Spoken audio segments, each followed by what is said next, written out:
सभी को जय भीम जय मूल्यासी।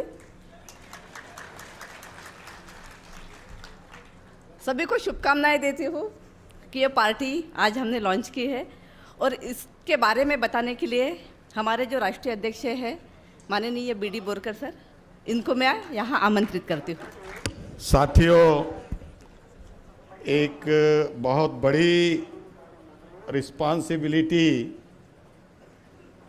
आप लोगों ने मुझ पर सौंपी है और मैं आपसे वादा करता हूं, मैं आपसे सभी से वादा करता हूं कि जिस वैल्यू सिस्टम पर हमने अब तक काम किया उसी ढंग से आगे हम काम करते रहेंगे। साथियों, जो सोशियो पॉलिटिकल सिचुएशन इस देश में आज प्रिवेल कर रही है, सो आल्सो दी सोशियो इकोनॉमिक सिचुएशन, सामाजिक जीवन में गैर बराबरियां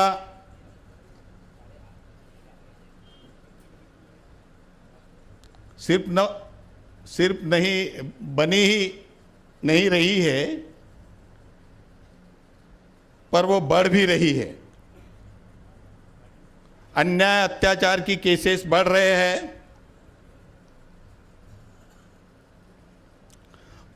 ये बहुत बार हमारे लोगों को ही आपस में लड़ाने के लिए भी ब्राह्मणिकल फोर्सेस कर रहे हैं। इस चीज़ का आपने ध्यान रखना चाहिए। आप जब फील्ड में जाएंगे तो आप लोगों को ये बताने की कोशिश करेंगे कि बैकवर्ड क्लासेस के लोग ही शेड्यूल कास्ट शेड्यूल ट्राइब के ऊपर अन्याय करते हैं। ऐसा बताने की कोशिश करेंगे और आप लोगों में रिफ्ट डालने की कोशिश करेंगे। साथियों, इस हाउस में हम जो भी है वो सभी मूल निवासी है और हमारी फाइट जो है उन लोगों के खिलाफ में होगी जो इस देश से कहीं से आए, हम लोगों के हक और अधिकार उन्होंने छीने और पिछले 3,500 सालों से हमारी हालत इतनी खस्ता की है। डॉक्टर बाबा साहब आम्बेडकर ही वो व्यक्ति है, उन्होंने इसको भलीभांति समझा और इन लोगों के अधिकारों के लिए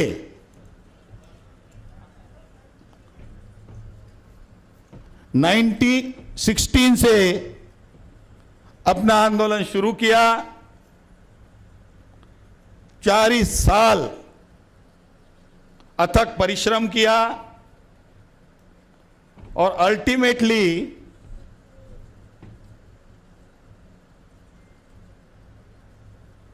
कॉन्स्टिट्यूएंट असेंबली में चुनकर आए। बाबा साहब को वो कॉन्स्टिट्यूएंट असेंबली में चुनकर न आए, इसके लिए कांग्रेस ने पुरजोर प्रयास किया है। उसका एक लंबा इतिहास है, मुझे वो सबकी जानकारी है और अभी वो बताने के लिए समय की थोड़ी पाबंदी है। लेकिन जब मैं ये आंदोलन लेके, पॉलिटिकल आंदोलन लेके निकलूंगा और जहां जहां भी देश में जाऊंगा, आपको पूरी उसके बारे में मैं जानकारी दूंगा, ताकि कांग्रेस ने हमारे साथ क्या किया। Brahmanical parties, Brahmanical forces Congress में रहे हैं। कांग्रेस ये ब्राह्मणिकल पार्टी है, ये बाबा साहब ने बोल दिया था। हमारे लोगों को अभी ऐसा लगता है कि सिर्फ बीजेपी ही ब्राह्मणिकल पार्टी, ऐसा नहीं है। बोथ आर ब्राह्मणिकल पार्टीज, और दोनों पावर स्वैप कर रहे हैं, इस चीज को समझिए। वो एक दूसरे के हाथ में पावर देने का कार्यक्रम कर रहे हैं। और हरियाणा में इसका ताजा उदाहरण रहा, जब अडवाणी ने उधर ये स्टेटमेंट दिया था कि अगर आप बीजेपी को वोट नहीं करते तो कांग्रेस को वोट करिए। इससे आप समझ सकते हो कि ये मिलजुल के हमारे ऊपर राज करना चाहते हैं, और कोई भी मूल निवासी बहुजन समाज की पार्टी को भारतवर्ष में पनपने नहीं देना चाहती है। तो इसलिए साथियों, हमारी जो प्राइमरी रिस्पॉन्सिबिलिटी है, ये दोनों पार्टियों को ध्वस्त करना और अपने समाज को उनको अधिकार दिलाना। कहां है हमारे अधिकार? जिन अधिकारों की बात हम करते हैं, वो अधिकार कहां है? वो अधिकार संविधान में है। और संविधान में भी मैंने पढ़ा, मैं संविधान का स्टूडेंट नहीं हूं, लेकिन आंदोलन की दृष्टि से जब मैंने संविधान को देखा, तो मेरे दृष्टि से संविधान सिर्फ और सिर्फ फंडामेंटल राइट्स है और डायरेक्टिव प्रिंसिपल्स है, और नहीं है। और जो कुछ भी उसमें है वो है जो मूलभूत अधिकार बाबा साहब ने हम लोगों के लिए लिख के रखे, इस देश के हर नागरिक के लिए लिख के रखे। उसमें सिर्फ मूल निवासी बहुजन समाज ही नहीं आता, उसमें इस देश का हर नागरिक आता है, और वो हर नागरिक को उसके अधिकार उसमें दिए हैं फंडामेंटल राइट्स में। और वो उनके फंडामेंटल राइट्स की प्रोटेक्शन करने की रिस्पॉन्सिबिलिटी संविधान ने स्टेट पर लगाई हुई है, राज्यकर्ताओं पर लगाई हुई है। पिछले 67 साल से वो इस देश पर राज कर रहे हैं, और दुख की बात यह है कि state is violating the rights of the people. ये सबसे दुख की बात है। मतलब स्टेट की जो ड्यूटी लगाई है कि इनके अधिकार को प्रोटेक्ट करना आपकी जिम्मेवारी है, वो उनके राइट्स का हनन कर रहे हैं। रिजर्वेशंस के बारे में आपको बताया गया है यहां से, और ये बाकी जो मैं मैकेनिज्म है बोल रहा हूं, काहे के लिए?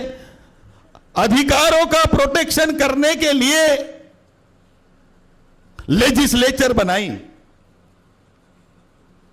इसलिए मैं बोल रहा हूं वो मैकेनिज्म है, वो कहीं भी लिखा होगा, कौन से भी पार्ट में लिखा होगा, but it is all a mechanism.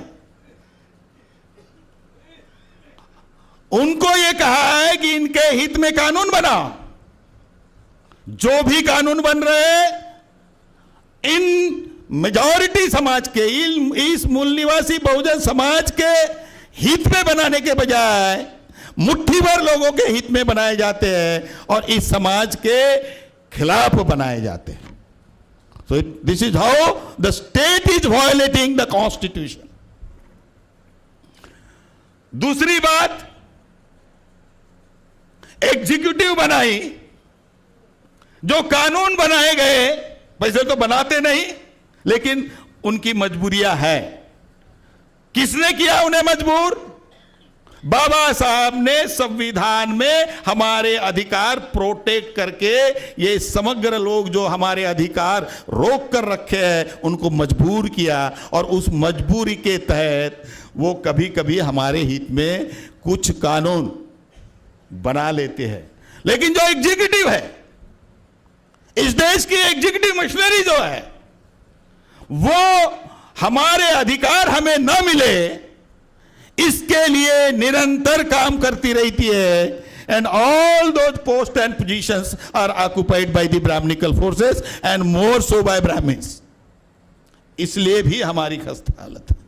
और बाबा साहब ने यह कहा है, अगर आप पुनः पैक्ट पढ़ते हो तो पुणे पैक्ट में यह कहा है कि एडमिनिस्ट्रेशन इज मोर इंपॉर्टेंट, उन्होंने लिखा है वहां, क्योंकि अल्टीमेटली राज्यकर्ता क्या बनाते हैं, उसका अमल कौन कैसा कर रहा है, यह ज्यादा मैटर करता है, क्योंकि अल्टीमेटली ग्रास रूट में लोगों को अगर अधिकार उनके चाहिए तो अमल करने वाली मिशनरी बहुत मायना रखती है। उन लोगों ने भी हमारे अधिकार रोक के रखे। तीसरी इंस्टीट्यूशन जो बनाई वो है जुडिशियरी, और जुडिशियरी हमारे साथ क्या कर रही है ये आप सबको पता है। इसलिए मैं ये कह रहा हूं कि ये राइट्स के लिए हम अपनी लड़ाई लड़ेंगे।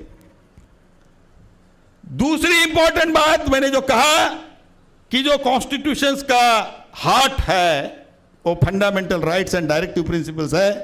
It is the directive principles. इस डायरेक्टिव प्रिंसिपल्स के तहत संविधान डायरेक्ट कर रहा है राज्यकर्ताओं को कि आपने इन लोगों के हित में नीतियां बनानी चाहिए। जो नीतियां इस देश में आर्थिक नीतियां बनाई जा रही है, when we talk of a socio economic equality, तो इस देश के लिए जो आर्थिक नीतियां बनाई जा रही है वो सभी नीतियां हम लोगों के खिलाफ में बनाई जा रही है। और इसलिए आप देखेंगे वो रिजर्वेशन का मसला हो, वो स्कॉलरशिप्स के मसले हो, वो एजुकेशन से संबंधित जो नीतियां होनी चाहिए जिसके बारे में मैं अभी ज्यादा विस्तार से नहीं बताऊंगा, प्राइवेटाइजेशन हो, मतलब टोटली कॉन्स्टिट्यूशंस को उन्होंने ऑलमोस्ट कचरे की पेटी में डाले जैसा कर दिया है उन्होंने। इसलिए हमारी ये रिस्पॉन्सिबिलिटी है कि सरकार को उनको हमने मजबूर कर देना चाहिए कि या तो ये जो अधिकार संविधान में दिए गए हैं, जो नीतियां उससे सुसंगत बननी चाहिए, अगर आप वो नहीं बनाते तो आपको ये कुर्सियां खाली कर देनी चाहिए। इसके लिए हमको लड़ना होगा। मैं ज्यादा आपका समय नहीं लेते हुए साथियों, हम क्या प्रोग्राम अनफोल्ड करने वाले हैं इसके बारे में थोड़ा मैं आपको बता दूं। हम जो मेजॉरिटी मूल निवासी बहुजन समाज का तबका है, जिसमें शेड्यूल कास्ट है, शेड्यूल ट्राइब है, बैकवर्ड क्लासेस है, और इनमें से जो समय समय पे हम भिन्न भिन्न धर्मों में गए, ब्राह्मणों की बदमाशी से गए, उन सब को जो उनके कॉन्स्टिट्यूशनल राइट्स है वो दिलाने के लिए हम काम करेंगे। एक जो माइनॉरिटीज स्पेशली है उनको प्रोटेक्शन दिया है संविधान ने, और एक जगह बाबा साहब ने यह कहा majority rule is a rule by fluke. मतलब जो लोग मेजॉरिटी का इस्तेमाल समाज को तोड़ने के लिए कर रहे हैं, तो बाबा साहब ने यह कहा है it is the duty of the majority to protect the minorities in the country and they are not suppose to do certain thing. ये लिखा है, ये लिखा है उसमें बाबा साहब ने, वो किताब मेरे बैग में पड़ा हुआ है, वो लिखा है they are not suppose to do certain things. लेकिन जिस ढंग से हमारे मुस्लिम भाइयों के साथ जो व्यवहार कर रहे हैं इसके बारे में भी, तो हम उनके अधिकारों के लिए भी हम अपने नीतियां बनाएंगे। तीसरी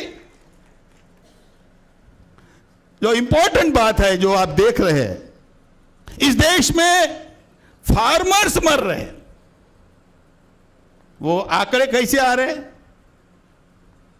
फार्मर्स मर रहे हैं। अब उसको जरा उनकी अभी ये देश में जात इतनी मतलब खतरनाक है कि वो कौन है वो फार्मर, उसमें जरा देख लेना कितने ठाकुर मर गए, उसमें जरा देख लेना कितने बनिए मर गए, और उसमें यह भी देखना कि कितने ब्राह्मण मर गए। फार्मर्स के नाम पर हमारे ही लोगों का कत्ल, हमारे ही लोगों को आत्महत्या करनी पड़ रही। क्यों करनी पड़ रही है? क्योंकि इस देश की जो फार्म सेक्टर में जो नीतियां बनानी चाहिए, मतलब उनको एक इंडस्ट्रीज का दर्जा, इंडस्ट्रीज को प्रोटेक्ट करती है सरकार, लेकिन फार्म सेक्टर को प्रोटेक्ट नहीं करती। और हम जो ज्यादा मात्रा में हैं, हम इस देश की जनता 70% लोग आज भी एग्रीकल्चर पर निर्भर है। एग्रीकल्चर मतलब landless labourers and marginal farmers and other farmers. तो ये जो सेक्टर है, इस सेक्टर में जो मतलब मनी फ्लो होना चाहिए, देश की उसकी ट्रेजरी से जो पैसा इस दिशा में डालना चाहिए, वो नहीं डाल रहे। हम उसके लिए आंदोलन करेंगे।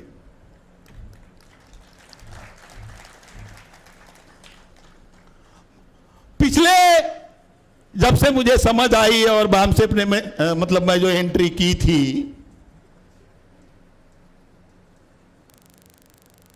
वो देखा कि वो शहरों में पूरी झोपड़पट्टियों में मैं घूमते रहता हूं। देखा या तो वहां शेड्यूल कास्ट के लोग हैं, वहां शेड्यूल ट्राइब के लोग हैं, वहां बैकवर्ड क्लासेस के लोग हैं और माइनॉरिटीज के लोग हैं, और वे एक दूसरे से वो झोपड़पट्टी, मतलब जो आर्टिकल 21 में राइट टू लाइफ जो दिया है और उसकी व्याख्या सुप्रीम कोर्ट ने की। ये कोर्ट में बैठ के कागजों की वो किया, काय के लिए किया? Right to life is a right to dignified life. जरा सुप्रीम कोर्ट के जजेस उधर जाके देखे क्या हो रहा है।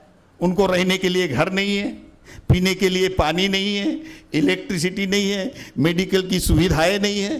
तो ये जो directive principles of state policy में स्टेट ने इस ढंग की अल्टीमेटली आर्थिक नीतियां बनानी चाहिए जिससे अल्टीमेटली इस देश में इकोनॉमिक इक्वालिटी इस्टेब्लिश हो। ऐसा मेरा ख्याल है आर्टिकल 38 या 39 में लिख के रखा है। बट स्लोली इक्वालिटी होने की बजाय मतलब इतनी ज्यादा गहराई इनइक्वालिटी इस देश में लाई है इन लोगों ने। इसे ये दर्शाता है कि ये जो लोग हैं, ये लोग ये ऐसा नहीं करना चाहते, और ये इसलिए नहीं करना चाहते कि उनका और हमारा एम्बिलिकल कॉर्ड जुड़ा हुआ नहीं है। अगर वो हमारे लोग होते, अगर किसी मां के बच्चे को दर्द होता है, कोई तकलीफ होती है तो मां को दर्द होता है, वो अगर यहां के होते तो शायद हमारे बारे में भी उनको दुख दर्द होता, उनको नहीं होता। इसका मतलब इन्हें हमारे कल्याण, ये राज्य कल्याणकारी राज्य जरूर है, लेकिन अल्टीमेटली राज्य अपने आप में कुछ नहीं करता। राज्य में जो लोग हैं वो करते हैं। तो लोगों की स्वास्थ्य व्यवस्था के लिए हम अपना प्लान ड्रा करेंगे, लोगों के खान पान में उनको रिस्पेक्टेबल लाइफ जीने के लिए उनका अर्निंग का सोर्स बनाने के लिए हम काम करेंगे। तीसरा इंपॉर्टेंट एरिया है कि these governments are not in a position to generate the employment. बहुत बड़ी प्रॉब्लम है यूथ्स की,